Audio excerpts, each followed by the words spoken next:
কি ছোট বাচ্চা? এই বয়সে তোমরা কার্টুন কমিক্স এগুলো নিয়ে আসছো? এইসব বাদ দাও, এসব বাদ দিয়ে ঠিক মতো পড়াশোনা করো।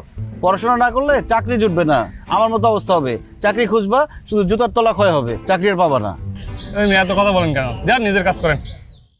হিটম্যান তাই তো দেখ হিটম্যান খারাপ খারাপ দেখালো, ভালো করে দেখালো। হিটম্যান ভাই আপনি হিটম্যান আরে ভাই আপনাকে সেলফি না না হিটম্যান ভাই আমার শুধু হিট করলেই না, আপনি আমার একটা পাঞ্চ করবেন আর একটা কিক মারবেন। মারুন না ভাই আমার একটা হিট করেন না ভাই, জানি মারুন ভাই, হিটম্যান ভাই না করে না আরে হিটম্যান কি করতেছো তোমরা? এই ভিডিও করতেছো ভাই? রাকিব সাহেব এ পর্যন্ত কতগুলো চাকরি ইন্টারভিউ দিয়েছেন?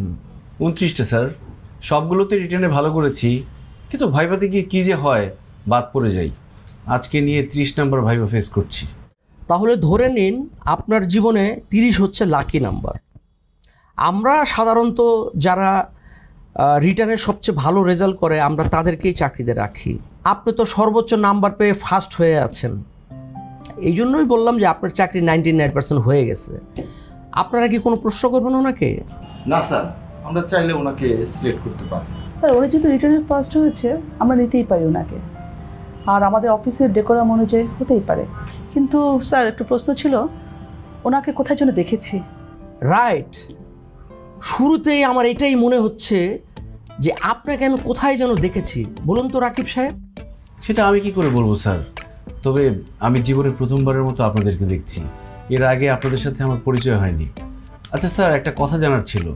আপনি যে বললেন 99% আমার চাকরিটা হয়ে গেছে, বাকি 1% কোথায় আটকালো? এই যে ফর্মালিটি, একটু দাঁড়ান, শিওর হয়ে নেই। দেখুন তো ওনাকে চেনা যায় কিনা।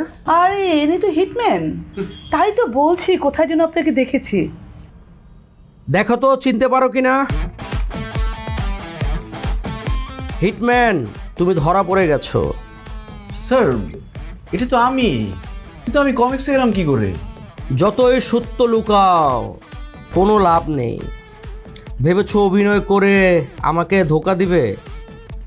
অসম্ভব। তুমি ধরা পড়ে গেছো। নাম পাল্টিয়ে অ্যাক্টিং করে আর কত ধোকা দিবে বলো? স্যার কী সব উল্টাপাল্টা কথা বলছেন, আমি তো কিছুই বুঝতে পারছি না। আমি আবার কি করলাম? এই কমিক্স বই আমার মেয়ে সারা দিন নিয়ে পড়ে থাকে, আমার ছেলে সারা রাত মোবাইলে পড়ে।